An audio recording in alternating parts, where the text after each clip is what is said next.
Capítulo 4. Tercera consideración, segunda exhortación a las armas y la exhortación y la implicación. Por tanto, tomad toda la armadura de Dios, para que podáis resistir en el día malo, y habiendo acabado todo, estar firmes. Ef. 6:13 de la mañana. En este versículo, las palabras, tomad toda la armadura de Dios, son un eco de las instrucciones del versículo 11, vestios de toda la armadura de Dios. Esta repetición resalta su idea. En el versículo 12 se habla de la malicia y el poder de Satanás, y se revelan sus artimañas contra los cristianos. Ahora se hace sonar la alarma, y se les manda a estos armarse. Pero si examinamos el versículo, veremos una nueva verdad revelada. Primero trataremos la razón que hay detrás de repetir tan pronto la exhortación. En segundo lugar, consideraremos los resultados consiguientes. 1. Para que podáis resistir en el día malo, esto es, estar preparados para luchar, y 2. Y habiendo acabado todo, estar firmes, esto es, vencer. Primera observación. Las implicaciones de una amonestación repetida cuando tu hijo tiene edad de cruzar la calle solo, lo despides tranquilamente recordándole que tenga cuidado. Por supuesto que no. Le recuerdas una y otra vez exactamente lo que debí saber para confirmar su seguridad. Pablo conocía muy bien los peligros que acechaban a los nuevos creyentes. Anhelaba 225 el cristiano con toda la armadura de Dios avisarlos y armarlos. De la profundidad de su convicción de que la armadura de Dios era su única esperanza, surgió la necesidad de recordarles una vez más, revestios de ella. Pablo era como un obrero esmerado que fija un clavo con golpes repetidos antes de tomar el siguiente. Demasiados predicadores se parecen al carpintero que, con la prisa por terminar un trabajo, utiliza tachuelas en lugar de tornillos para fijar las patas de una silla. Sí, terminará antes, pero ¿cuánto durará la silla? Los predicadores impacientes, antes de rematar una verdad con seguridad, se apresuran a exponer otra. Si fueran más sensibles a sus congregaciones, se darían cuenta de que si no le pegan en la cabeza al clavo, probablemente no tocarán la conciencia de sus oyentes. La mayoría somos espiritualmente duros de entendederas. Necesitamos que se nos encaje la verdad con martillazos repetidos. Además, por lo general se retienen mejor las verdades más sencillas y menos adornadas con ideas añadidas. Al comprar ropa, compro más fácilmente si el vendedor me muestra una pequeña selección de artículos selectos. Si saca todo de las estanterías y me lo amontona delante, lo único que hace es confundirme y no puedo ver nada como es debido. Conocer a fondo una verdad fundamental es mejor que oírlas todas sin comprender ninguna. Verdades imperativas. Un predicador no debe disculparse por predicar la misma verdad una y otra vez. Pablo mismo dice, a mí no me es molesto el escribiros las mismas cosas, y para vosotros es seguro. Phil. 3 en 1. Hay 3 clases de verdades que se deben predicar regularmente desde el púlpito. 1. Las verdades principales o fundamentales. Estas son verdades que todos deben conocer y creer para la salvación, aquellas verdades sobre las cuales descansa todo el peso del cristianismo. Las verdades fundamentales del Evangelio son señales que nos mantienen a salvo dentro de los límites puestos por Dios. 226. Segunda exhortación a las armas. Supongamos que tu abuelo posee unas tierras que en su momento fueron cuidadosamente examinadas. Él estuvo presente al poner las marcas y podría haberlas delimitado con los ojos vendados. Pero nunca se tomó la molestia de mostrarle a otro los mojones. Con el paso de los años estos se pudrieron, fueron removidos, o las aguas se los llevaron. Ahora tu abuelo ha muerto y te ha legado esas tierras. Pero un vecino deshonesto las reclama como suyas, y da como prueba un trigal que él mismo ha plantado allí. Descubres que la escritura y la descripción de las tierras se han perdido. Ya que tú mismo no conoces bien los límites de dichas tierras, ¿cómo te defenderás ante el juez? Probablemente terminarás por perder las tierras porque nadie te dijo nunca dónde terminan las tuyas y empiezan las del vecino. Este es el paralelismo espiritual. Toda verdad fundamental tiene algún vecino malvado, herejía, en su frontera, ansioso por sembrar mentiras en la tierra sagrada de la palabra de Dios para engañar a los cristianos. El espíritu del error ha ganado tanto terreno a la verdad en los últimos años porque los pastores no han recorrido los límites del Evangelio con su pueblo para que éste conozca las verdades principales. Además de las cosas de primera necesidad en nuestras creencias, también tenemos ciertos lujos, al igual que en nuestras casas.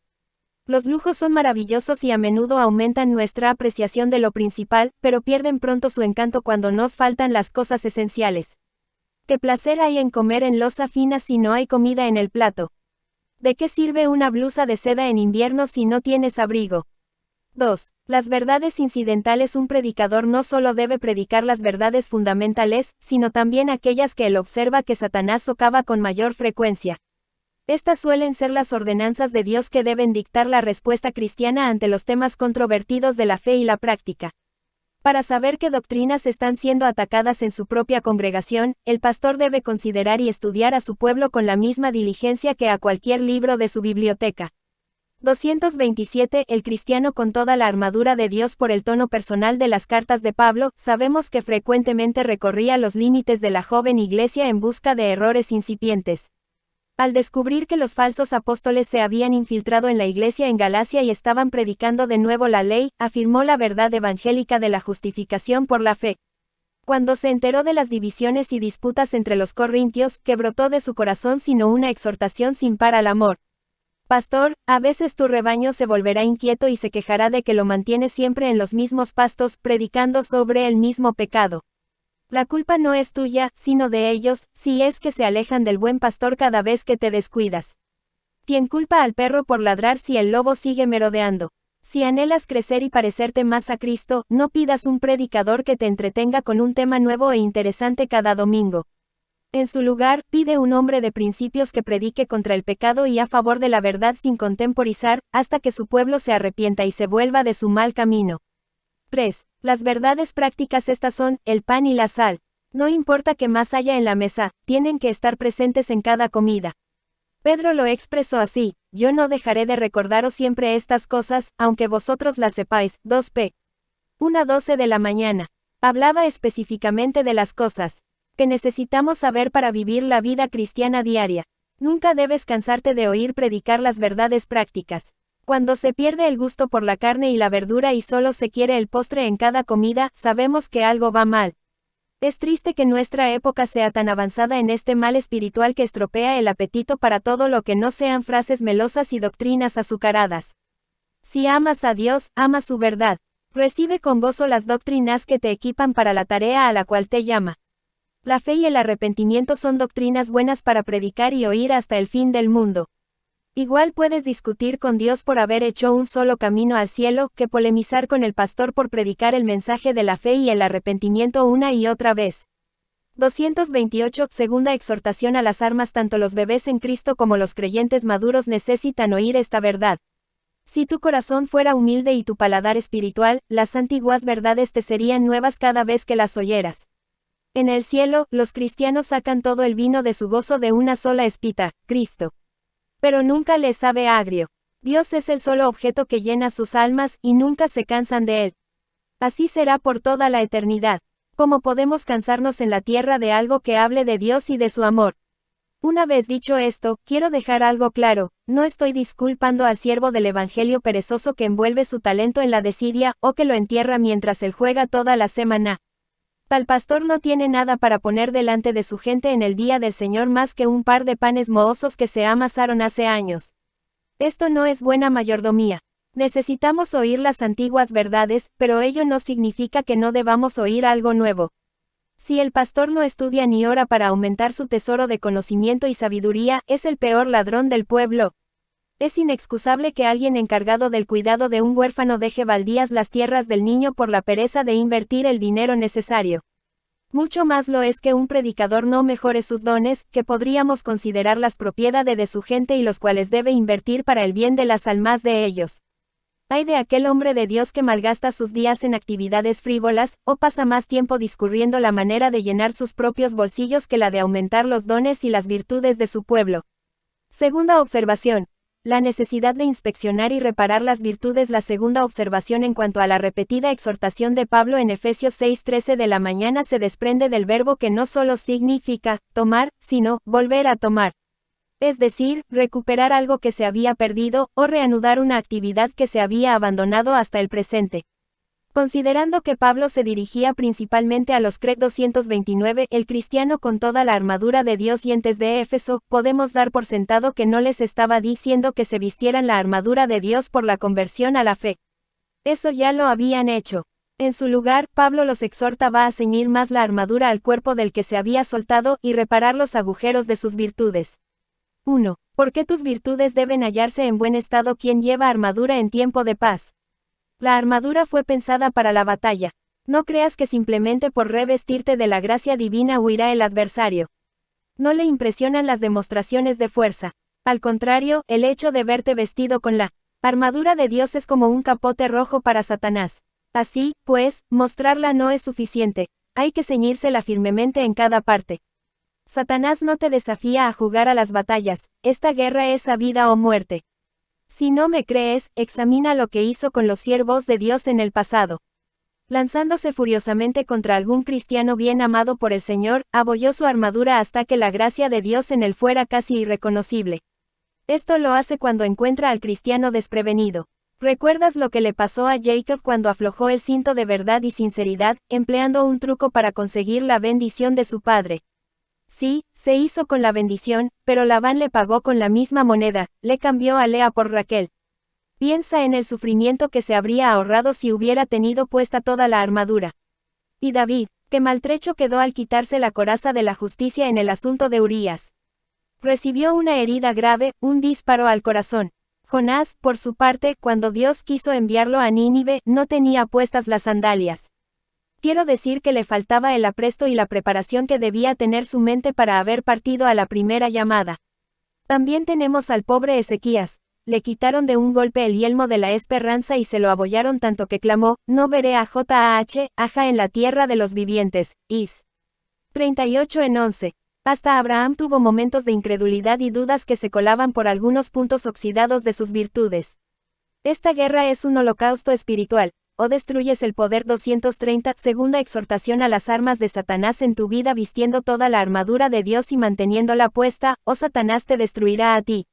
Los grandes cristianos de todas las épocas se han visto probados en los fuegos de la tentación. Todos han salido chamuscados cuando Satanás encontró la rendija más mínima en sus virtudes. No pases por alto esta verdad que la historia ha demostrado repetidas veces. Satanás te acechará y tarde o temprano, te pillará con esta o aquella virtud abandonada de momento. Entonces atacará. En esa hora de batalla intensa te hará falta toda tu resolución para reparar tu armadura, y al momento. No te rindas, Cristo es un gran artífice y puede renovar todo lo roto en ti. 2. Quien resulta ofendido cuando tu virtud disminuye, cuando tu virtud mengua, los efectos negativos van mucho más allá de tu propia situación, pues llegan hasta Dios mismo. Examinemos las consecuencias graves de descuidar tu bienestar espiritual. Deshonras a Dios. El honor de Dios depende más de las virtudes de sus hijos que de otra cosa. Los pecados flagrantes del mundo no le deshonran tanto como la conducta negligente de un cristiano. Cuando los mundanos utilizan el talento que Dios les dio para aumentar sus riquezas, solo le roban su aceite, su lino y su lana. Pero cuando el cristiano abusa o descuida su virtud, le quita gloria a Dios. Dejar que la gloria de Dios se escape por los agujeros de tus virtudes es muy grave. Demuestra un desprecio total así a su voluntad. Él quiere que tus actitudes y acciones aumenten su gloria, no que la disminuyan. Supongamos que alguien confía a un amigo su dinero y a otro su hijo. ¿Qué le dolería más que le malgastaran el dinero o que dañaran y descuidaran a su hijo? La virtud es como un hijo de Dios en ti, la nueva criatura en Cristo. Cuando le sobreviene algún daño por causa de tu negligencia, esto le llega más al cor. Azón a Dios que cuando le deshonra a un pecador, porque nunca le confió a aquel el don precioso que te entregó a ti. 231. El cristiano con toda la armadura de Dios deshonras a otros creyentes al ser negligente en reparar tu armadura rota. Cuando el cuerpo físico enferma en alguna de sus partes, las demás se ven afectadas. Este mismo principio actúa en el cuerpo espiritual. 1 Co. 12:26 del día. Si hacemos caso omiso de los mandamientos de Dios, y esto siempre da lugar a una disminución de la virtud, demostramos nuestra indiferencia hacia todo el cuerpo de los creyentes. Se nos manda que nos amemos unos a otros. 2 Jn. 5. ¿Cómo demostramos la obediencia a este mandamiento? Juan lo dice en el siguiente versículo, y este es el amor, que andemos según sus mandamientos. 6. Hay una relación causa-efecto entre la virtud y el pecado. Donde disminuye la primera, el último aumenta inevitablemente. Te deshonras a ti mismo cuando ves que la bendición de Dios en ti va a peor, pero no haces nada para frenar el proceso, sufrirás por tu negligencia. Un cristiano en declive es siempre un cristiano en duda.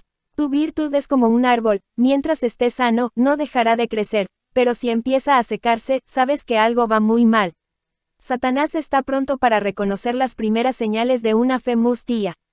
Tu condición debilitada te hace muy susceptible a sus mentiras. Te dirá lo siguiente: si fueras realmente cristiano, estarías creciendo. Los verdaderos creyentes van de poder en poder, pero tú vas de poder en debilidad. Dices ser salvo, entonces porque estás más lejos de Dios que en el día de tu supuesta salvación.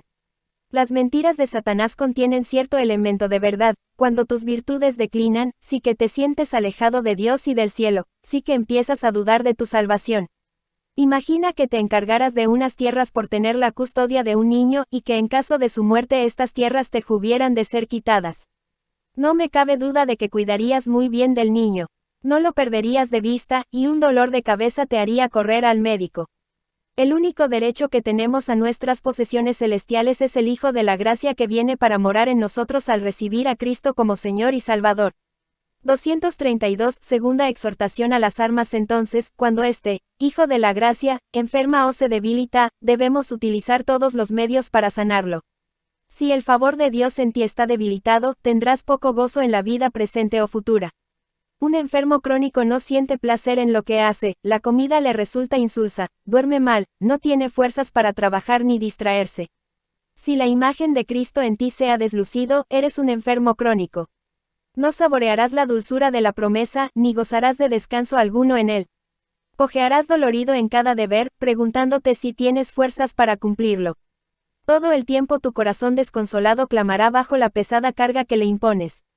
Qué triste es que nuestra propia negligencia a menudo le dé ventaja a Satanás. Por la complacencia espiritual le ponemos la vara en la mano y un argumento en su boca para cuestionar nuestra salvación. Pero qué dulce es la promesa hecha a nuestra fe cuando está activa y vigorosa. Qué fácil resulta el yugo cuando el cristiano no se haya escocido por la culpa, ni debilitado por la virtud en declive.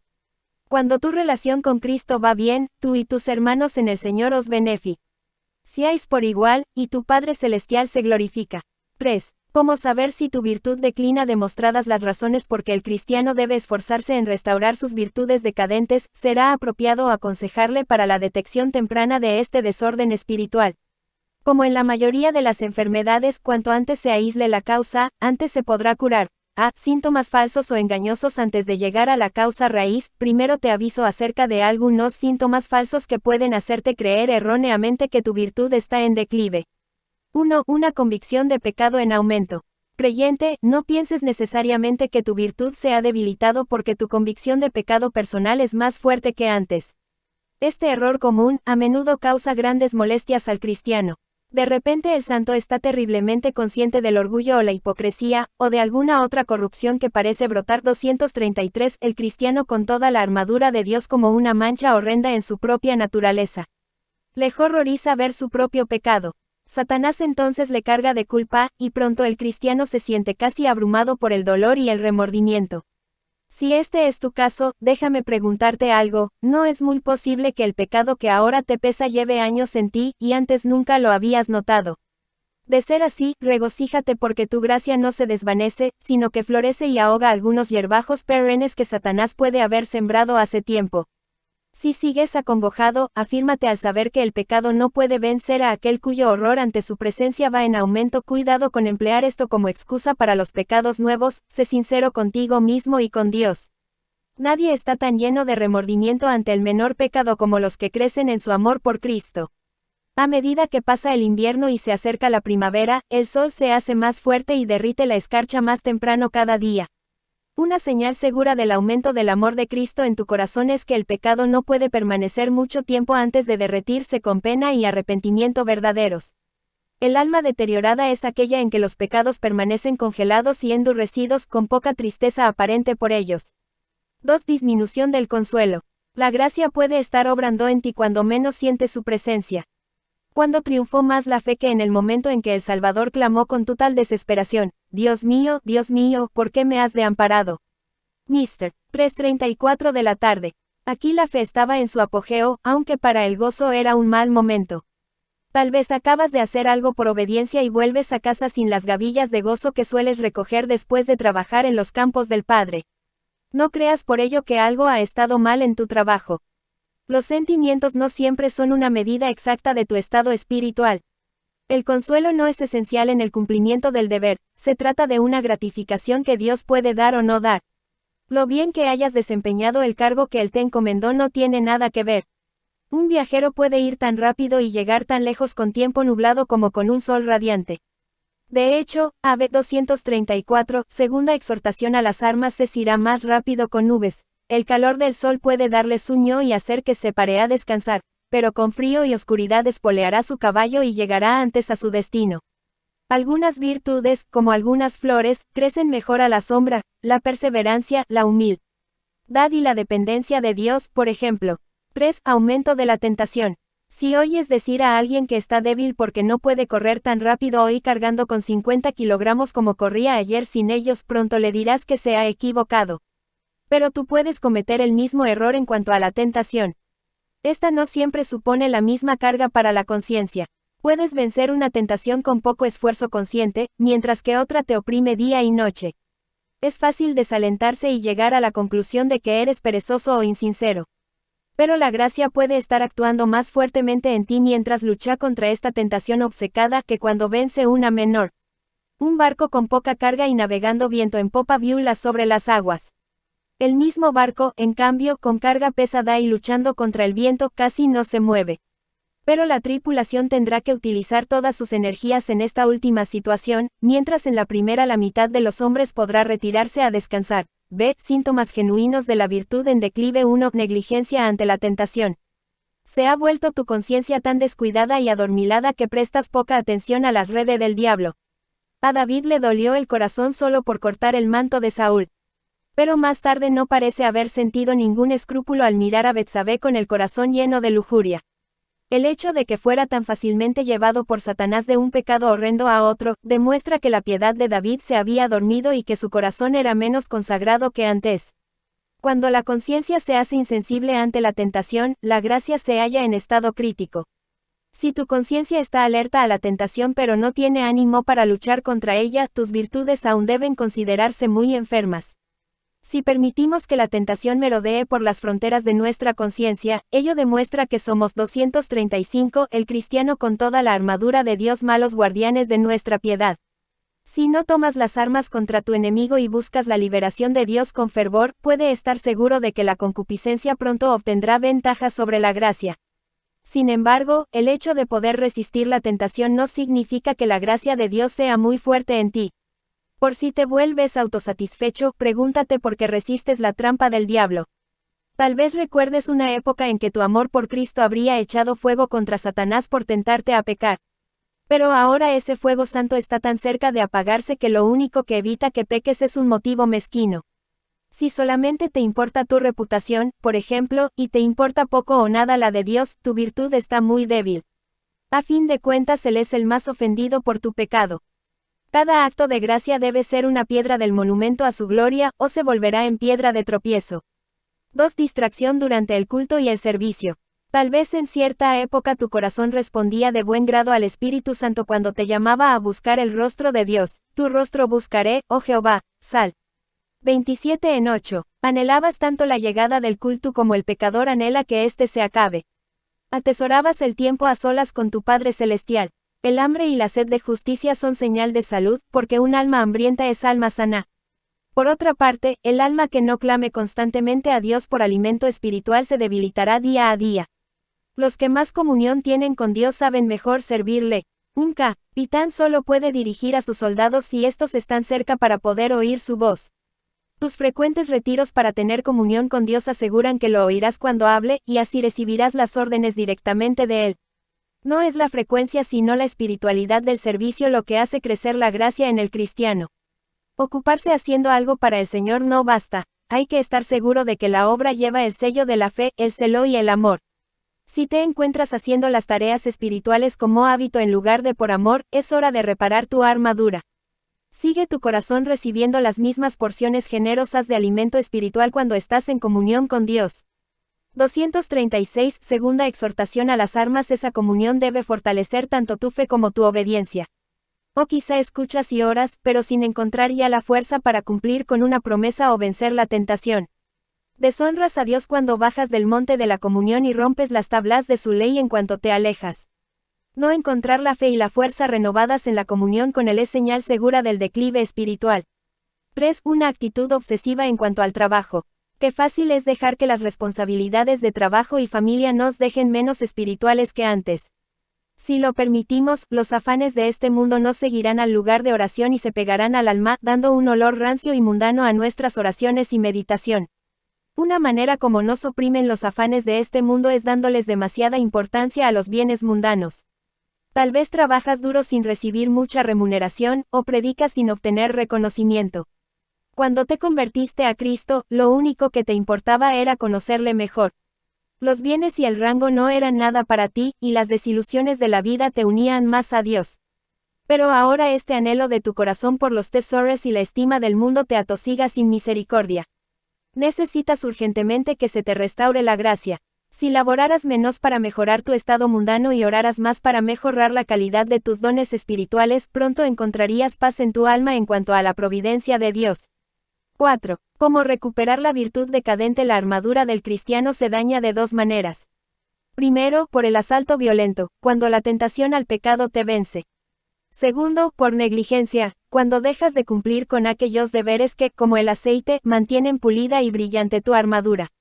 Busca la causa. Es probable que sea por ambas cosas. A cómo recuperarte del pecado. 1. Renueva el arrepentimiento. Este es el consejo de Cristo a la iglesia en Efeso: arrepiéntete y haz las primeras obras. A 2:5. En esencia, le dice, arrepiéntete para que puedas. 237. El cristiano con toda la armadura de Dios volver a las primeras obras. Se promete sanidad al alma arrepentida. Os 14 en 2-4. Por tanto, examina tu corazón con la diligencia que emplearías en tu casa si sospecharas la presencia de un asesino oculto, esperando la noche para matarte. Cuando hayas encontrado el pecado culpable, llena tu corazón de vergüenza e indignación por ello. Déjalo ante el Señor mediante confesión quebrantada. 2. Reafirma tu fe. Una vez renovado el arrepentimiento, renueva tu fe en la promesa de Dios en cuanto al perdón. 1 Jn. 1:9. El arrepentimiento es un purgante para la tendencia al pecado, la fe un tónico que restaura la fuerza. Aun si tu carácter santo se ha gastado casi del todo, la fe puede restaurar su fuerza rápidamente. La fe te infunde la paz de la promesa, llamada la paz en el creer. Ro. 3:13 de la tarde. De la paz fluye el gozo, y el gozo, según la palabra, da fuerza. El gozo de Jehová es vuestra fuerza. NEH. 8:10 de la mañana. 3. Renuncia a tus deseos pecaminosos. Una vez arrepentido y reclamada la promesa del perdón de Dios, respalda tus acciones desarraigando el pecado allí donde asome. Donde hay mucha maleza las flores mueren. La gracia que no crece con vigor ni florece en profusión está siendo ahogada por un deseo contrario. Sabes bien lo fuertes que son tus malos deseos. Si no los mortificas a diario por el Espíritu, brotan de la noche a la mañana. Corta de raíz todo pecado con el hacha de la mortificación. Verás cómo Dios bendice y mejora el carácter de tu virtud. Ve cómo recuperarte de la negligencia cuando la armadura divina que cubre tu alma está oxidada por el desuso. En lugar de haberse manchado por el pecado voluntario, sigue las instrucciones de Dios para reforzar la gracia. Si un fuego se apaga por falta de leña, la única solución es ponerle más. Igual pasa con la virtud. Si disminuye por abandono de los deberes cristianos, hay que restaurar aquellos deberes que la inflamaron en un principio. Te encargo 4 deberes principales. 1. Lee la Biblia. Tal vez dirás, pero si leo la palabra. Pues, entonces, léela más. La palabra te muestra un retrato. 238. Segunda exhortación a las armas. Fecto del objeto de tu afecto, esto es, de Cristo. Igual que el corazón del joven salta al ver a su amada, tus dones espirituales cobran vida al mirar a Cristo, quien te amó y dio su vida por ti. A la vez, cuando consideras el precio que Cristo pagó por tus pecados, ello debería causarte una pena santa y un odio al pecado. 2. Medita. La meditación es para la virtud como el fuelle para el fuego, aviva el alma cansada con nuevos pensamientos de Dios. Mientras meditas, un fuego santo arderá en tu corazón. Decídete a dedicar tiempo cada día a pensar en lo que ha pasado entre Dios y tú. Primero piensa en las misericordias que has recibido del Señor. No seas como Pilatos, que planteó una pregunta sin esperar respuesta. Jn. 6:38 de la tarde. Quédate hasta recibir un informe completo del trato de Dios contigo, y encontrarás que el recuerdo de las misericordias nuevas y antiguas inunda tu alma. Meditar frecuentemente en la magnitud de la bondad divina nos enseña a regocijarnos hasta en la prueba, porque el poco mal que nos toca se ahoga en el mar de la abundante misericordia de Dios hacia nosotros. Y segundo, reflexiona acerca de ti mismo y tu comportamiento. ¿Cómo ha sido para con Dios y los demás a lo largo del día? Pregúntate, alma, ¿dónde has estado? ¿Qué has hecho para Dios y de qué manera? En ese análisis no te excuses ni te compadezcas, porque al final Dios te juzgará con toda justicia. 3. Ora. Un alma sumida en la meditación va camino de la oración. Los dos deberes se unen para llevar al alma a la estrecha comunión con Dios. La meditación coloca la leña, pero la chispa que la enciende viene de lo alto, traída por la oración. ¿Cómo arderá tu alma con el amor de Dios si nunca te acercas lo bastante para captar esa chispa divina? Igual que con tu amor, así pasa con tu fe, tu gozo, tu paciencia y todas las demás virtudes. Los astrónomos dicen que los planetas ejercen mayor influencia cuando están en conjunción con el Sol. En lo espiritual, las virtudes del Cr. cristiano funcionan con mayor perfección cuando se alinean con la oración, porque así entran en comuniones. 239. El cristiano con toda la armadura de Dios trecha con Dios. A menudo, en los salmos p. ej. En el Salmo 56 vemos una nube negra en el alma de David cuando éste comienza a orar. Pero antes de que termine de hablar con el Padre, su alma ha alcanzado nuevas alturas de fe y grandes cotas de alabanza. 4. Busca la compañía de otros cristianos. No nos sorprende oír que una casa ha sido saqueada si estaba a varios kilómetros de su vecino más cercano. Cuando guardas las distancias con los cristianos, Satanás te puede sabotear fácilmente. Pero si andas en compañía, tienes la protección añadida de sus virtudes, que te rodean y sirven en la prueba. El apóstol uns dos deberes al mismo arado, mantengamos firme, sin fluctuar, la profesión de nuestra esperanza. Y considerémonos unos a otros para estimularnos al amor y a las buenas obras, no dejando de congregarnos. 10:23 de la mañana menos 25. Cuando dejas la comunión de los santos, te acercas peligrosamente a la apostasía. No olvides lo que le pasó a Demas. Pablo dijo de él: Demas me ha desamparado, amando este mundo. 2 4:10 de la mañana. 2. Razones para la exhortación. Pablo continúa su exhortación dando una doble razón para revestirse de la armadura de Dios, para que podáis resistir en el día malo, y habiendo acabado todo, estar firmes. ef. 6:13 de la mañana. La primera razón tiene que ver con la hora de la batalla, en el día malo, la segunda con los requisitos para la victoria gloriosa, que es segura si nos vestimos debidamente para el conflicto. Primera razón, la hora de la batalla, que es este día malo que menciona Pablo. Los eruditos bíblicos lo han considerado cuidadosamente. Algunos entienden que el mismo abarca toda la vida del cristiano en la tierra. Según esta interpretación, la exhortación dice algo así: hay que cubrirse con toda la armadura de Dios para perseverar hasta el final de la vida, lo que significa un día tras otro de pruebas y tribulaciones.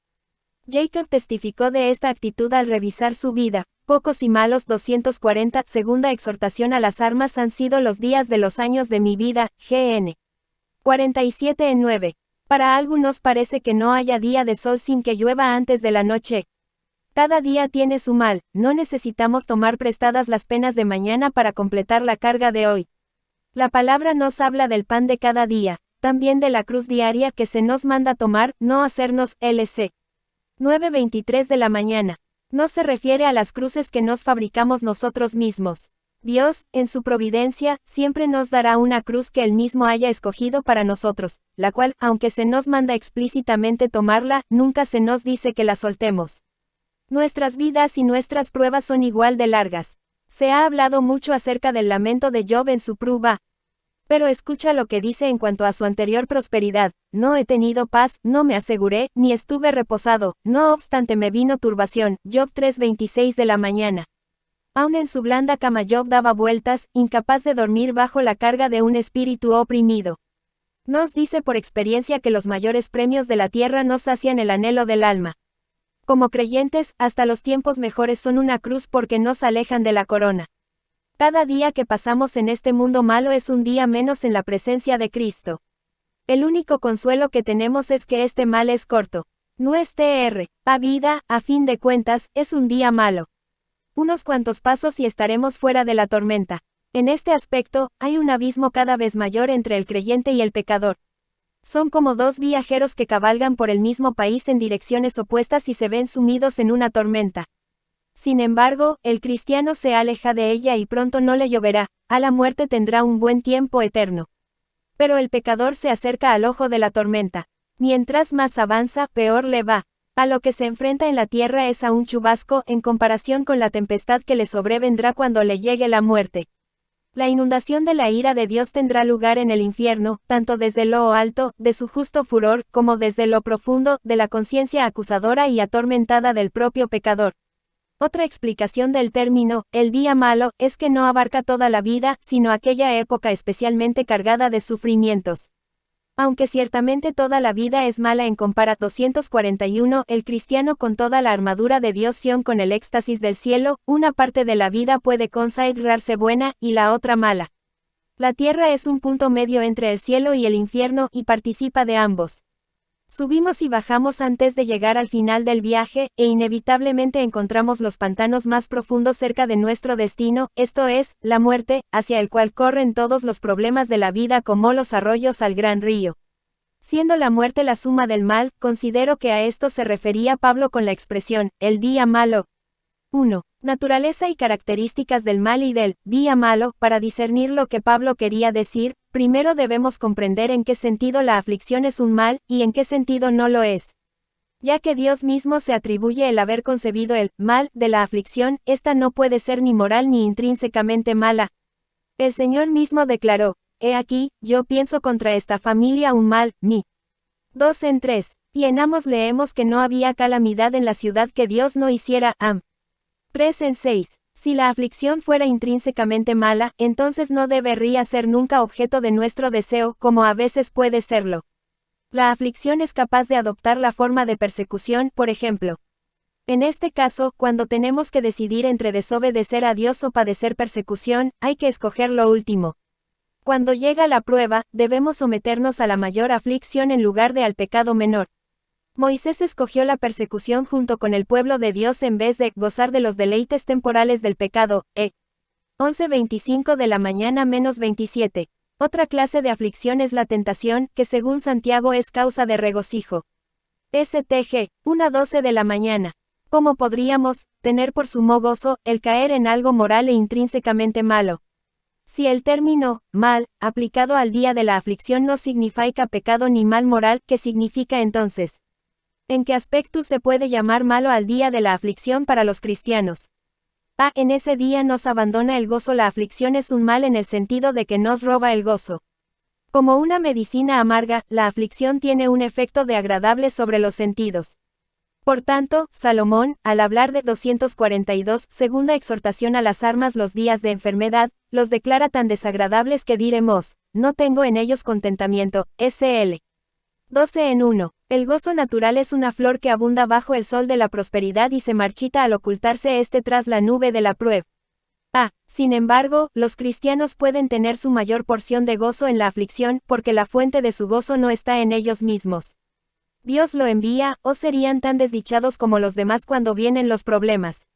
El hecho de que brote el consuelo a partir de la aflicción no es más natural que encontrar uvas en los espinos o maná en el desierto. Pero Dios escoge ese momento para resaltar más la omnipotencia de su amor.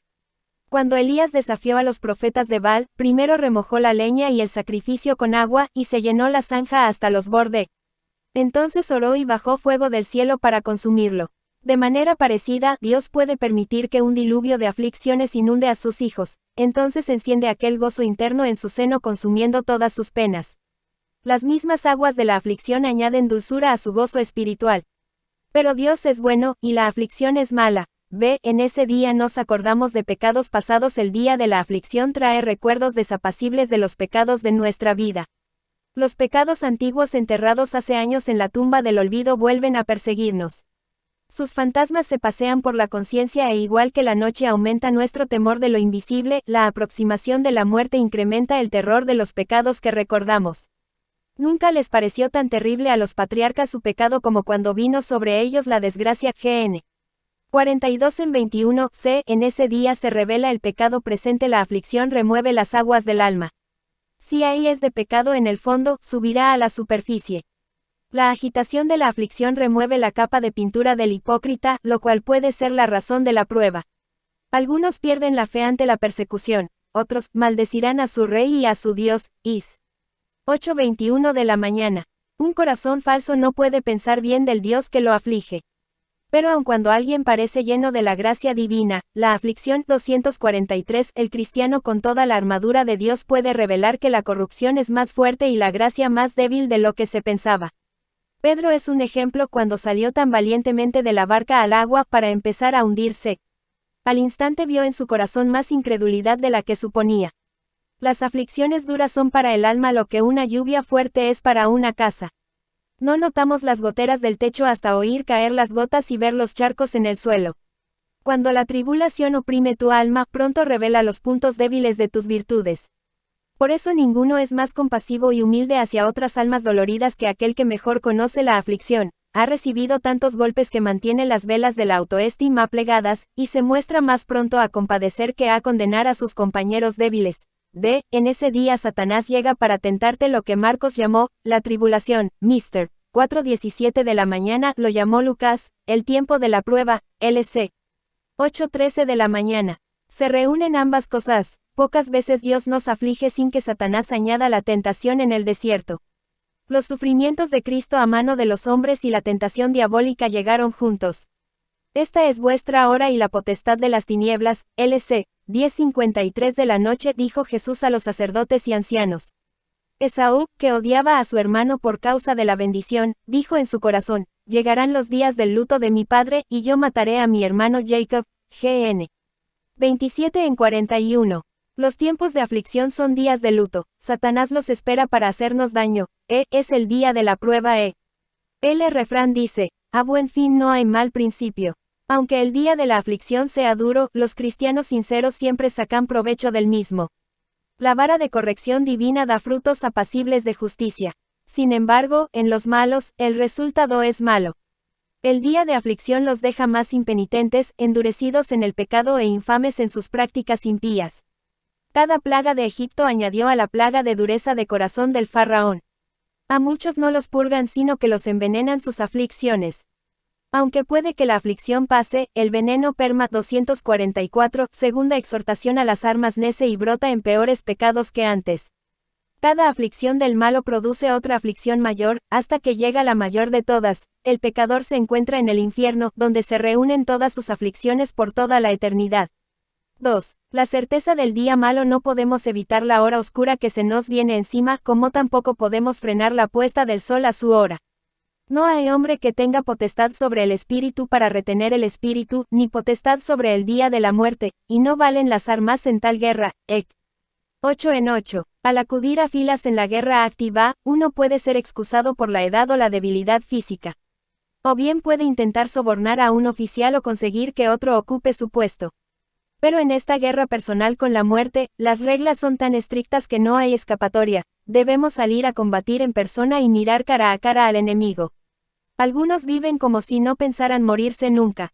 Otros son tan necios que dicen haber pactado con la muerte y el infierno. Cuando la peste recorra las calles ellos esperan ser salvados. Por ahora, como deudores que han pagado al cobrador, pisan fuerte y no temen el arresto. Pero Dios les dice, será anulado vuestro pacto con la muerte, y vuestro convenio con el Seol no será firme. Is. 28:18. En cuanto al día de la muerte, hay una ley divina que entró en vigor con el primer pecado de Adán, aquel cuchillo fatal en la garganta de la humanidad. Dios, para evitar cualquier escapatoria, ha sembrado la semilla de la muerte en nuestra misma naturaleza. Antes escapamos de nosotros mismos que de la muerte. No necesitamos a ningún leñador para talarnos. Hay en el árbol un gusano que crece de su misma sustancia y lo destruirá. Hay en nosotros ciertas debilidades naturales que nos reducirán a polvo. La muerte se unió a nosotros en nuestra concepción. Igual que una mujer no puede frenar el parto, consecuencia natural de haber concebido, así no se puede evitar la muerte que impregna la vida. Cada dolor físico que sufres es un gemido de tu naturaleza moribunda que te avisa de la proximidad de la muerte. Dios le debe algo tanto al primer Adán como al segundo. Al 245, el cristiano con toda la armadura de Dios primero le debe la paga de su pecado, al segundo, el premio por su sufrimiento. Ambos recibirán su paga en el otro mundo. A no ser que llegue la muerte para llevar allá al hombre, los malos, la posteridad del primer Adán, perderían la paga completa de su pecado. Tampoco los cristianos, la simiente de Cristo, pueden recibir el beneficio entero de la sangre de Jesús hasta dejar este cuerpo terrenal. Antes de la fundación del mundo, Dios le prometió al Hijo que su sangre derramada compraría la vida eterna para todos los que confiaran en Él. Por eso Dios ha asegurado el día de la muerte, con Él borra ambas deudas. 3. Necesidad de la armadura para resistir en el día malo. Ya que la muerte es inevitable para todos, nos conviene, ante todo, prepararnos para el día malo en cuanto al deber. Tu fiel lealtad a Dios es lo que te mantiene seguro. Supongamos que un súbdito encargado del cuidado del castillo de su príncipe supiera de la llegada de un poderoso enemigo para sitiar dicho castillo, pero no tomara precauciones a fin de reunir armas y provisiones para su defensa, y el castillo fuera tomado. ¿Cómo absolverlo de traición? No traicionó a su príncipe por negligencia. El alma es un castillo que hay que guardar para Dios. Él nos ha avisado de que Satanás le pondrá sitio. Al momento en que éste piensa venir con todos sus poderes tenebrosos se le llama el día malo. Para ser fieles al encargo divino, debemos planear la defensa y equiparnos con el objeto de resistir vigorosamente. Si malgastáramos aquellas ayudas que el Señor nos proporciona para el día malo, ello supondría una ingratitud vergonzosa para con nuestro Dios. ¿Qué dirías de un prisionero a quien le enviaran dinero para comprar su libertad y se lo gastara divirtiéndose en la CA con acento agudo RCL? En esencia, esto hacemos cuando tomamos los talentos que Dios espera que utilicemos a fin de prepararnos para la muerte, y los entregamos a nuestros deseos. ¿Qué provecho encontraremos en la Biblia o en los pastores, si no los utilizamos para equiparnos con la armadura de Dios? En una palabra, porque alarga Dios nuestros días entre los vivos.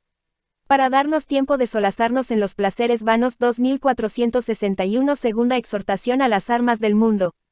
Debemos perseguir las riquezas y honras mundanas como si fueran mariposas. No puede ser, los amos sabios no dan a sus siervos tareas que no valen ni las velas que queman al desempeñarlas. Nada menos que glorificar a Dios y salvar finalmente nuestras almas puede valer el tiempo precioso de que disponemos aquí. El gran Dios tiene una meta más alta de la que se imagina la mayoría. Para comprenderlo, lee la interpretación que hace él mismo de sus propios actos.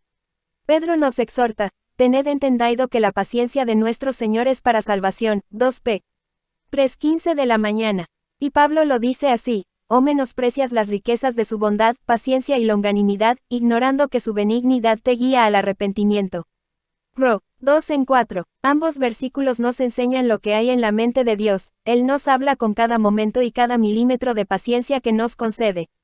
Ya que es la misericordia de Dios la que nos da cada día que pasamos en la tierra, esto nos impone una fuerte obligación de invertir cada momento sabiamente.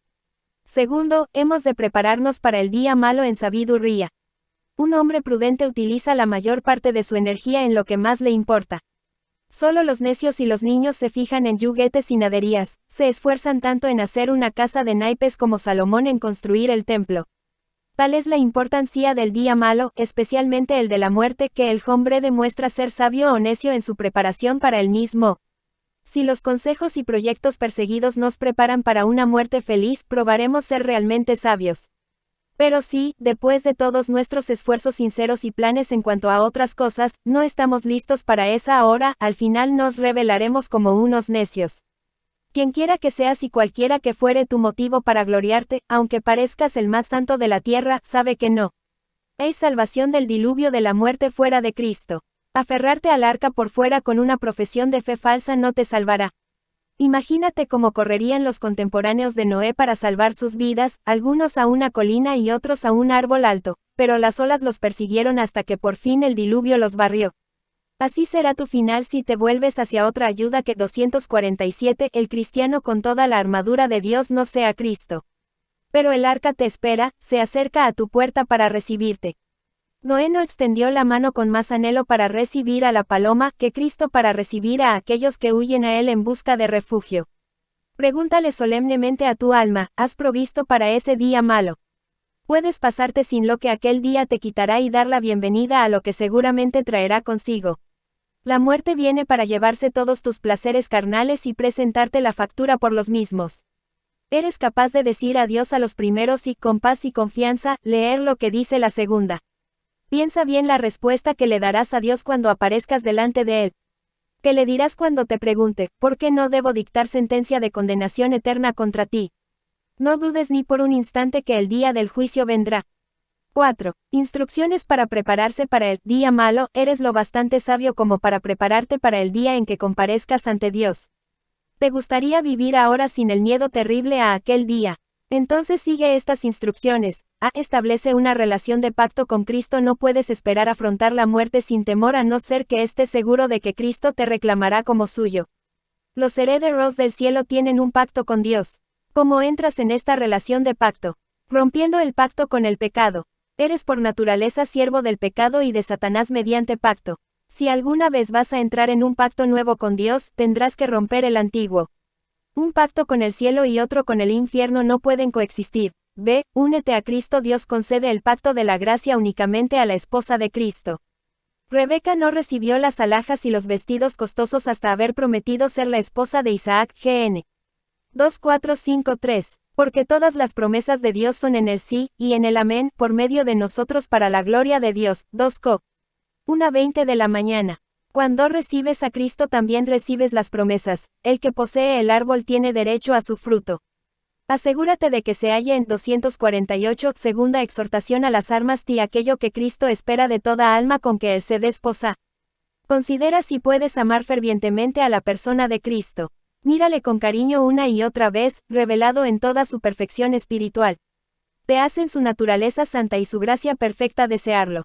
Puedes renunciar a todos lo demás y unirte a Cristo. Serás capaz de poner en sus manos la vida de tu alma, para que la salve únicamente por la virtud de su sangre y la fuerza de su brazo omnipotente. Si tienes suficiente fe en su provisión para ti ahora y en la vida venidera, puedes estar seguro de que sus promesas son para ti. Otra cosa más. Si tienes a Cristo, no solo debes amarlo a Él, sino también a tus nuevos parientes, esto es, a todos los cristianos. Puedes amarlos de corazón, olvidando las antiguas rencillas con ellos. Si eres capaz de responder que sí, yo os declaro, a Cristo y a ti, marido y mujer. Ve y consuélate con la esperanza de la venida del esposo a buscarte. Y cuando sea que el día malo y la muerte misma se aproxime, no la mires con terror. En su lugar, avívate como el anciano Jacob, al ver el carro que te llevará a los brazos de tu esposo. Puedes estar seguro de que Él es capaz de hacer que se te dé la bienvenida cuando llegues allí. Esfuérzate por morir continuamente a esta vida y a sus placeres. El deseo de resistir a la muerte no es tan fuerte en quien lleva mucho tiempo enfermo y se va consumiendo, como en el que ha estado enfermo pocos días y tiene fuerzas para luchar. Esta misma tendencia se encuentra en el cristiano. El santo cuyo amor a la vida lleva años desgastándose rendirá más fácilmente la existencia terrestre que el que la ama con más fuerza. No todo cristiano está mortificado en el mismo grado. Pablo nos dice que él moría a diario. Enviaba cada vez más de su corazón fuera de este mundo, y para cuando llegara el día malo, todos sus afectos habrían partido ya. Él anhelaba seguirlos. Yo ya estoy para ser sacrificado. 2 Ti. 4:6. Si hay que sacar una muela, cuanto más profundas sean las raíces, más le dolerá al paciente. Si sueltas la raíz de tus afectos mundanos, tu vida caerá con mayor facilidad y menor dolor en el día de la aflicción. 249. El cristiano con toda la armadura de Dios. Recuerda, si eres cristiano, no tienes por qué temer al día malo. Acerca tu corazón al mismo y enséñale a tu alma lo que Cristo ha hecho para quitarle su aguijón, y las dulces promesas que te ha dado para ayudarte a vencer el temor. Esto será todo el consuelo que necesites. Segunda razón. Los requisitos para un final feliz de la guerra. Ahora presentamos el segundo argumento del apóstol para subrayar su exhortación, el cual proviene de la gloriosa victoria que sobrevuela al creyente en la lucha y que seguramente lo coronará al final. La frase es breve pero contundente, y habiendo acabado todo, estar firmes. O, como traduce la Biblia de las Américas, habiéndolo hecho todo, estar firmes. El cielo no se gana con buenas palabras ni valiente profesión, sino, habiéndolo hecho todo. El sacrificio sin obediencia es un sacrilegio. Es vana la religión de aquel cuya profesión no conlleva testimoniales de una vida santa. El cristiano que hace se mantendrá firme, mientras que el que alardea caerá. Los jactanciosos roban a Dios aquello que él más aprecia. Un magnífico capitán golpeó en cierta ocasión a uno de sus soldados por denostar al enemigo, diciéndole que sus órdenes no eran de gritar e insultar, sino de luchar contra dicho enemigo y matarlo. No basta con denostar al diablo en oración y conversación, hay que actuar y mortificarlo para agradar a Dios. Es tan poca cosa reclamar ser hijo del Rey del cielo que crees poder obtenerlo sin una prueba real de tu celo por Dios y tu odio al pecado. No siendo oidor olvidadizo, sino hacedor de la obra, este será bienaventurado en lo que hace. STG. 1:25 de la mañana. Observa que no dice por lo que hace, sino en lo que hace. Encontrará la bendición al andar en obediencia. El hipócrita desilusiona a los que, viendo las hojas de su árbol, esperan frutos sin encontrarlos. Al final se desilusionará él mismo. Espera llegar al cielo, pero lo perderá. Observa también que la misericordia de Dios para con sus hijos es tan grande que él acepta de buen grado los pobres esfuerzos de ellos por agradarle, siempre que estos se unan a la 250 segunda exhortación a las armas sincera perseverancia. Cuando el corazón está bien, Dios hace talas obras como si se hicieran en plena obediencia. Por eso se dice que los cristianos lo han hecho todo. ¿Quién no serviría a un Dios así? A veces los siervos se quejan de que sus amos son tan irrazonables que nunca se les puede complacer, ni con los mejores esfuerzos. Esta crítica nunca se levantará contra Dios. Haz lo mejor que puedas, y Dios te perdonará lo peor. David conocía la indulgencia del Señor, cuando dijo, entonces no sería yo avergonzado cuando atendiese a todos tus mandamientos. Sal. 119:6. El corazón que trabaja siempre para acercarse más a la plena obediencia a la voluntad de Dios nunca será avergonzado. En esta corta frase de, habiéndolo hecho todo, estar firmes, se hallan 4 doctrinas distintas, pertenecientes a los siguientes temas: la necesidad de perseverar, la necesidad de la armadura divina para hacerlo, la certeza de perseverar y vencer estando armado, y el resultado prometido de la perseverancia. 1. La necesidad de perseverar. La perseverancia es la marca del verdadero soldado de Cristo. Habiéndolo hecho todo, incluye el conflicto con la muerte. No lo hemos hecho todo hasta terminar esa batalla campal. La palabra perseverar significa zanjar un asunto, llevarlo a su justo término. No seas un cristiano a medias, sino íntegro. Merece el nombre de santo no el que gana el campo sino el que lo defiende, no el que empieza sino el que resiste. No existe la retirada con honor, no hay ninguna orden en la disciplina militar de Cristo que diga, retírate y suelta las armas. La orden, desde el día en que empuñas las armas hasta que la muerte te llama es, adelante, marchando. Nuestro pacto exige la perseverancia. Antes los soldados juraban no alejarse de su bandera sino seguir fielmente a sus jefes. Existe la obligación de prestar tal juramento para todo creyente. Es tan esencial para ser cristianos que con él se los identifica. Juntadme mis santos, los que quieren conmigo pacto con sacrificio. Sal. 50:5. No somos cristianos hasta llegar a suscribir este pacto sin reservas. Juan 251. El cristiano con toda la armadura de Dios profesamos creer en Cristo, nos alistamos en su regimiento y prometemos vivir y morir con él oponiéndonos a todos sus enemigos. Cristo nos dice cuáles son los términos para enrolarnos entre sus discípulos. Si alguno quiere venir en pos de mí, niéguese a sí mismo, y tome su cruz, y sígame. Mt. 4:24 de la tarde. No nos aceptará hasta que nos resignemos libremente a su disposición, para que no haya discusión de sus órdenes después. B. La persistencia del enemigo exige nuestra perseverancia. El diablo nunca se retira ni declara tregua. Si un enemigo asalta una y otra vez una ciudad, y los residentes dejan de resistir, ya sabes quién ganará. El profeta enviado a Betel cumplió con su encargo y soportó la tentación de Jeroboam. Pero de vuelta a casa el viejo profeta lo apartó del camino y finalmente un león lo mató. Cf. 1 13. Así muchos huyen de una tentación para ser vencidos por otra. Numerosos siervos valiosos de Dios, por no haber resistido en sus últimos días con el mismo vigor que en el principio, han caído miserablemente, tal como lo vemos en el caso de Salomón, Asa y otros semejantes. Ya sabes que es difícil sostener algo en la mano por largo tiempo sin que se te entumezcan los dedos. Esto también es verdad en lo espiritual, por tanto, se nos advierte frecuentemente que debemos aferrarnos a nuestra profesión de fe. Seguramente, el ver que nuestro enemigo siempre está al acecho para atraparnos cuando caemos nos alentará a apretar la mano, en vez de aflojarla. Nuestro galardón eterno depende de la perseverancia. La corona del cristiano se obtiene en la meta, el que llega al final de la carrera la gana. Cristo dice, al que venciere, le daré. 3:21 de la mañana. En su carta a Timoteo, Pablo expresó, he peleado la buena batalla. Por lo demás, me está guardada la corona de justicia. 2 Ti. 4:7-8. ¿Por qué, por lo demás? ¿Acaso no estaba reservada antes? Sí, pero habiendo perseverado y llegado a avistar el hogar, listo para morir, ahora se aferra con mayor seguridad a la promesa. En este sentido, un alma en estado de gracia se halla más cerca de su salvación después de cada victoria, porque se aproxima más al final de la K252, segunda exhortación a las armas Rera, cuando recibirá la salvación prometida, Ro. 8:10 de la mañana. Solo entonces se le pondrá en la cabeza la corona.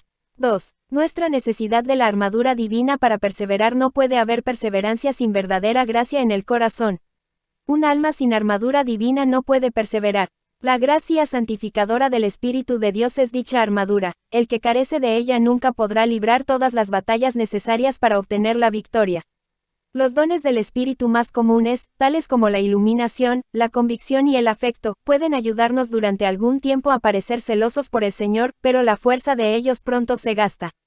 Los oyentes de Juan Bautista recibieron algo de luz y calor bajo su ferviente ministerio, pero cuánto duraron. Vosotros quisisteis regocijaros por un tiempo en su luz, JN. 5:35 de la mañana. Sus palabras tiñeron la conciencia de ellos con bellos colores, pero al no fijarse estos con óleo pronto se borraron. Las lámparas de las vírgenes insensatas alumbraban tanto como las de las sabias, pero se apagaron antes de la llegada del esposo. La tierra pedregosa respondió antes que las otras. La semilla brotó rápidamente, como si la cosecha fuera a llegar pronto, pero una helada lo cambió todo, y el día de la cosecha fue de gran tristeza. Todos estos ejemplos de la palabra y muchos más demuestran que nada menos que una gracia consistente y un principio de vida divina en el alma perseverarán. Los librepensadores y los profesantes superficiales de la fe se prometen esperanzas de alcanzar el cielo, pero este será un paso demasiado largo para sus almas faltas de aliento. 3. Porque los no regenerados no pueden perseverar. La fuente de su fuerza es frágil. El alma llena de gracia persevera por la fuerza que recibe continuamente de Cristo, igual que el brazo y el pie se mantienen vivos por la energía vital que reciben del corazón. Pablo dice, ya no vivo yo, más vive Cristo en mí, Ga. 2:20 de la mañana. Esto es, yo vivo, pero a costa de Cristo. Él mantiene mi alma, y también mi 253, el cristiano con toda la armadura de Dios virtud en la vida. Sin esta unión, un hombre se consumirá, no tiene raíz que lo sostenga. Un cadáver, una vez que empieza a pudrirse, nunca se puede recuperar. El proceso de corrupción sigue hasta hacerlo volver al polvo. Ningún ungüento puede hacer dar marcha atrás al proceso de la muerte. Pero donde hay vida, la naturaleza envía ayuda al ungüento para obrar la cura. La diferencia entre el cristiano y el incrédulo es tan grande como entre la vida y la muerte. 7 veces cae el justo, y vuelve a levantarse, más los impíos caerán en el mal, pr. 2:4-1-6. Al caer, los impíos caen más profundo y no tienen poder para recuperarse. Cuando Caín pecó, vemos que siguió cayendo cada vez más como una piedra que rueda cuesta abajo, sin detenerse hasta llegar a las profundidades de la desesperación. Fue de la envidia a su hermano a la malicia, de la malicia al asesinato, del asesinato a la mentira descarada y la osadía ante Dios mismo, y de allí a la desesperación. La palabra de Dios sentencia, más los malos hombres y los engañadores irán de mal en peor, 2 Ti. 3:13 de la mañana. Cuando el cristiano tropieza, se levanta porque tiene fuerzas para clamar a Cristo. Al empezar a hundirse, Pedro exclamó, Señor, sálvame. Y al instante Cristo le tendió la mano.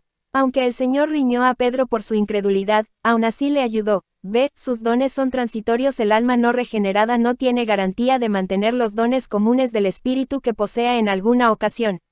Hasta cuando su mesa está más suntuosamente preparada, no puede señalar ninguna promesa de Dios que le garantice otra comida. Dios da estas cosas a los malos como nosotros tendemos a un mendigo un mendrugo de pan o le damos permiso para pasar la noche en nuestro establo. Todo lo que Dios opta por dar, también puede optar por negarlo. Si no eres creyente, quizá tengas conocimiento de las cosas de Dios, pero, aún así, puedes morir finalmente sin la luz salvadora. Su resolución es débil. Un hombre apegado al mundo puede profesar la fe en Cristo, sin embargo pronto demostrará su verdadera intención si se lee 254, segunda exhortación a las armas obliga a escoger entre Cristo y Satanás. Cuando Satanás lo soborna con tesoros mundanos para que abandone su confesión del Salvador, demostrará como Demas qué es lo que realmente ama. O si sus deseos lo llaman, acudirá a pesar de su profesión de fe, de su conciencia, de Dios y de todo lo demás. Herodes temía a Juan el Bautista, pero el amor es más fuerte que el temor.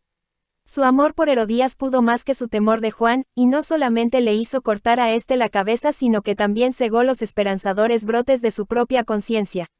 Si la complexión del alma es profana, finalmente se demostrará tal cual es, aunque durante algún tiempo la apariencia del hombre tenga algún color religioso por causas externas.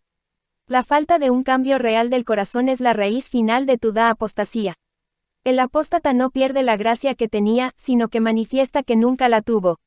Muchos asumen la santidad bajo colores falsos, y utilizan el crédito ganado con la opinión de otros para establecer su negocio entre los verdaderos santos. Estos falsos profesantes dan por hecho que son cristianos porque los demás así lo suponen. Toda su reputación se cimenta en una apariencia externa de religión. El hecho de que carezcan del sólido fundamento de la gracia para mantener su profesión es lo que finalmente los pierde. Consideremos entonces en qué se basa nuestra declaración de fe. Hay algo dentro de nosotros que sea proporcional a nuestro celo externo. Tenemos unos cimientos sólidos, es la estructura superior inestable, y se eleva demasiado sobre débiles cimientos. La raíz del árbol se extiende bajo tierra igual que las ramas por encima, así sucede con la verdadera gracia. 4. La certeza de perseverar. Si se está armado, la perseverancia no es posible sin la verdadera gracia en el corazón. Pero si la gracia de Cristo reina en ti, la victoria es segura. Por eso importa tanto revestirnos de la armadura de Dios, garantiza tu perseverancia y tu victoria final. La gracia verdadera nunca será vencida. La palabra promete que todo lo que es nacido de Dios vence al mundo. 1 Jn. 5:4. La victoria se siembra en nuestra nueva naturaleza, la simiente de Dios, que evita que seamos engullidos por el pecado y Satanás. 255. El cristiano con toda la armadura de Dios. Cristo resucitó para no morir más, y levanta el alma del cristiano de la tumba del pecado para que no esté más bajo el poder de la muerte espiritual. Así se dice del creyente, en tiempo presente, que tiene vida eterna. Cf. 1 Jn. 5:13 de la mañana. La ley llegó 400 años después del pacto de Dios con Abraham, pero no pudo anular la promesa que Dios había hecho. Igualmente, nada de lo que le sobreviene al cristiano en su vida puede anular la promesa de la vida eterna que se le hizo a Cristo antes de la fundación del mundo. Si fuera posible que un hijo de Dios cerrara el blanco y perdiera la vida eterna prometida de alguna manera, tendría que ser por una de estas causas, porque existiera la posibilidad de que Dios abandonase al cristiano y retrajera de él su gracia, porque el creyente abandonara a Dios, o porque Satanás tuviera el poder de arrancarlo de la mano de Dios.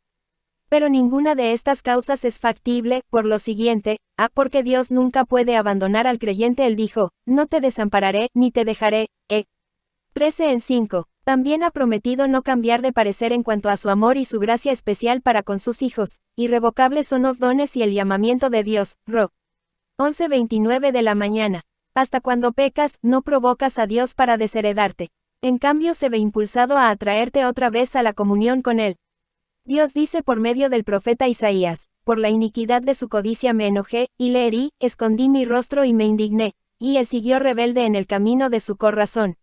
He visto sus caminos, pero le sanaré. Is. 57, 17.18. No dudes ni por un instante que a quien él ama, lo ama hasta el fin. Para dar mayores pruebas al corazón dubitativo, Dios sella su promesa con un juramento, con misericordia eterna tendré compasión de ti, dijo Jehová tu Redentor. Porque esto me será como en los días de Noé, cuando juré que nunca más las aguas de Noé pasarían sobre la tierra. 256, segunda exhortación a las armas RRA, así he jurado que no me enojaré contra ti. Porque los montes se moverán, esto se refiere al fin del mundo, cuando todo el marco de cielos y tierra se disuelva, pero no se apartará de ti mi misericordia, ni el pacto de mi paz se quebrantará. Is. 54 en 8-10. Antes de objetar que la promesa fue solamente hecha a los judíos, lee el resto del pasaje. Esta es la herencia de los siervos de Jehová, y su salvación de mí vendrá, dijo Jehová. V. 17. Aquí vemos que dicha promesa abarca a todos los hijos de Dios. Cristo vino del cielo para traernos misericordia, y volvió allí a fin de tomar posesión de la herencia prometida que había comprado con su muerte. ¿Cabe alguna duda acerca de la firmeza del amor de Dios cuando vemos que todo el pacto lo ha cumplido Cristo por nosotros? Dios no solo llamó a Cristo, sino que lo santificó y lo apoyó en la gran obra a nuestro favor, también lo justificó por su resurrección. Luego lo acogió de nuevo en el cielo, donde está sentado a la diestra del Padre en lo alto como abogado e intercesor para todos. Cr.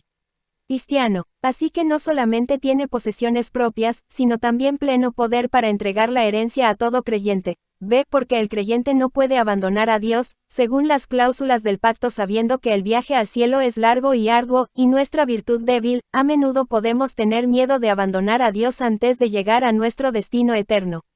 Pero el pacto de Dios desvanece esa nube de duda haciendo provisión para nuestra debilidad.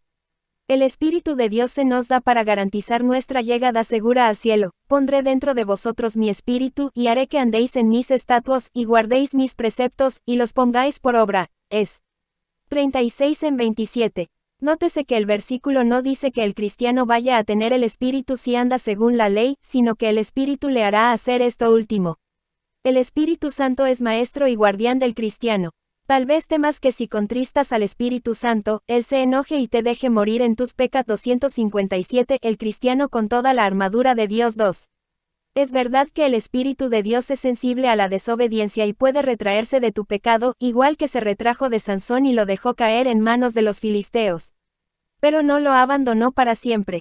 Cuando Sansón clamó en su dolor, el Espíritu respondió y desplegó su fuerza nuevamente en él. Debería tranquilizar tus temores el saber que el oficio del Espíritu es morar para siempre en los cristianos. Os dará otro consolador, para que esté con vosotros para siempre. JN 2:16 de la tarde. Mientras el Espíritu mora en el cristiano para guardarlo y protegerlo, Cristo intercede por él en el cielo. A Pedro le dijo, yo he rogado por ti, que tu fe no falte. LC 10:32 de la noche. Si oró por uno, puedes estar seguro de que orará también por los demás. En este mismo pasaje, el Señor ordenó a Pedro, y una vez vuelto, confirma a tus hermanos. V. 32, es decir, cuando sientas la fuerza y eficacia de mi oración por tu fe, díselo a todos tus amigos. El oír como cuido de los míos fortalecerá sus corazones. Con Cristo intercediendo por nosotros, como pereceremos.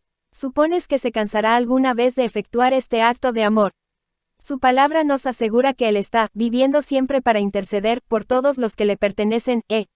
7:25 de la mañana. Sé porque Satanás no tiene poder para arrancar al creyente de las manos de Dios. Si eres cristiano, estás rodeado por los brazos eternos y omnipotentes. Sin embargo, el diablo está envuelto en cadenas de condenación eterna y no puede sacudírselas por mucho que lo intente. Si no es capaz de librarse de las cadenas que Dios le ha puesto, ¿cómo va a arrancarte de las manos divinas? Satanás solo puede tentar al cristiano con el permiso de Dios. Si crees que Dios te ama, ciertamente podrás confiar en su sabiduría al permitir que Satanás te asalte. No será cuando éste pueda ser rechazado sufriendo una mayor humillación. El hecho de saber que el poder de Satanás está limitado y que la gracia de Dios es infinita, debe restaurar el ánimo de los creyentes débiles que temen no poder resistir hasta el final. Dios le ha concedido a Cristo la vida de toda alma que está dentro del arca de su pacto. Si eres suyo, tu seguridad eterna es 258. Segunda exhortación a las armas está garantizada. ¿Acaso no te dio la disposición de marchar bajo su estandarte y unirte a su lucha contra el pecado y el infierno? El mismo poder infinito que venció tu corazón rebelde, vencerá a todos tus enemigos internos y externos. El Dios que puede levantar a un puñado de hombres heridos y hacer que conquisten una ciudad, también puede hacer que un alma herida venza al pecado y a Satanás. CF. Ger. 37:10. El arca estuvo en medio del Jordán hasta que todo el campamento de Israel hubo pasado a salvo a Canaán. Jos. 3:17 de la mañana. El pacto de Cristo está representado por el arca. Cristo y su pacto garantizan el paso seguro de los creyentes al cielo. Una palabra de advertencia: existe gran peligro de que los creyentes pasen de esta doctrina consoladora a una seguridad negligente y un atrevimiento presuntuoso. Aunque el cristiano está a salvo de la apostasía final y total, aún puede sufrir una grave caída que lastime su conciencia, debilite su virtud y manche el buen nombre del Evangelio. El saber que estos peligros acechan en la sombra, debería bastar para mantener al creyente siempre vigilante. Cuidado con abusar de tu libertad en Cristo como licencia para pecar. Pecaremos por la abundancia de la gracia. En ninguna manera, dice Pablo, Ro. 6:2. ¿A qué alturas habrá llegado el pecado cuando un hombre se siente estimulado a pecar por el amor eterno de Dios? Podemos conjeturar que la gracia verdadera no mora en un corazón que saca semejante conclusión maldita de la premisa de la gracia divina. El cristiano genuino llegará a la conclusión opuesta, esto es, que la gracia de Dios no se otorga para que nos revolquemos en el pecado, sino para que lo venzamos. La única respuesta aceptable para la magnitud del amor y la gracia de Dios es limpiarnos de toda contaminación de la carne y el espíritu. 2 Cor. 7 en 1. Así como un hijo debe querer agradar a su padre por algo más importante que el temor a ser desheredado, nosotros hemos de estar por encima del cumplimiento del deber cristiano por miedo a caer. Estamos bajo la ley de la vida nueva. Esto debía hacer que deseemos naturalmente la comunión con Dios, como el amor de un hijo hace que éste desee ver a su amado Padre. 259. El cristiano con toda la armadura de Dios es natural que la fe, que es el don que trata con las promesas, purifique el corazón. Mientras más ciertas sean las noticias acerca del amor divino que la fe trae al alma desde las promesas, más purificarán el corazón, porque la fe, estimulada por el amor, enciende el corazón respecto de Dios. Si ese afecto se inflama, el ambiente estará demasiado caliente para que el pecado permanezca allí. 5. El resultado prometido de la perseverancia. Esta frase de, y habiéndolo hecho todo, estar firmes, incluye el resultado bendito de la perseverancia del cristiano. Estar firmes al final de la guerra recompensará con creces todo peligro y privación sufridos durante la contienda contra el pecado y Satanás. En las guerras terrenales, no todos los que luchan participan del botín. Los beneficiados suelen ser solo unos pocos bolsillos. El soldado raso que soporta la mayor parte de las privaciones, sale ganando muy poco. Este soldado lucha para hacer más grandes a unos pocos grandes, y a menudo se le despide sin paga suficiente para curar sus heridas. Pero en el ejército de Cristo, el único soldado que pierde es aquel que deserta.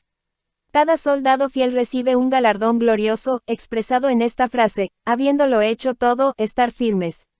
Permanecer firmes implica tres cosas. A. Significa, ser vencedores. Se dice que un ejército vencido, cae, delante de su enemigo, y el vencedor permanece firme. Punto. Al final de esta guerra espiritual, todo cristiano aparecerá como vencedor de sus propias concupiscencias, y de Satanás que las dirigía. Aunque el cristiano disfruta de muchas dulces victorias aquí en este mundo, el gozo de sus conquistas se interrumpe con nuevas alarmas porque el enemigo se reagrupa. Se obtiene la victoria un día, para empezar otra batalla al día siguiente. A menudo, hasta sus victorias lo dejan sangrando por el conflicto. Aunque al final rechace la tentación, las heridas que la conciencia recibe en la lucha ensombrecen la gloria de la victoria. Para tu consuelo eterno, cristiano, puedes esperar el día en 260, segunda exhortación a las armas que se resolverá definitivamente la pelea entre tú y Satanás. Verás el campamento de tu enemigo completamente desmantelado y destruido, sin un arma en tu contra. Pisarás las mismas fortalezas desde donde el enemigo disparaba sus dardos. Las verás derribadas y destruidas, hasta que no quede ni una corrupción en tu corazón para que se oculte allí el diablo. En aquel día glorioso, el enemigo que te ha hecho temblar será hollado bajo tus pies. B. Significa ser justificados y absueltos en el gran día del juicio. La Biblia utiliza frecuentemente el verbo levantarse o mantenerse en pie, en este sentido. Por tanto, no se levantarán los malos en el juicio. Sal. 1 en 5. Esto es, no serán justificados. Ja, si mirares a los pecados, ¿quién, oh Señor, podrá mantenerse en pie? Sal. 130 en 3. Esto es, ¿quién será justificado? El gran Dios, por cuyo encargo venimos al mundo, ha fijado un día para juzgar a ese mundo por Jesucristo. Será un día solemne, cuando todos los que hayan vivido, nobles y viles, buenos y malos, se reunirán en una asamblea para comparecer personalmente ante Cristo y oír de su boca el veredicto eterno. El Señor estará asistido por una guardia de honor de ángeles listos para ejecutar su sentencia. No me maravilla que el sermón de Pablo acerca de este tema causara un terremoto en la conciencia de Félix. Más bien me asombra que alguien esté tan sumido en la dureza de corazón que el pensar en aquel día no le haga reaccionar. ¿No consideras felices a aquellos que serán absueltos por Cristo en ese día? ¿No quieres saber quiénes serán esas almas bienaventuradas? Para saberlo no hace falta ir al cielo y buscar en los archivos.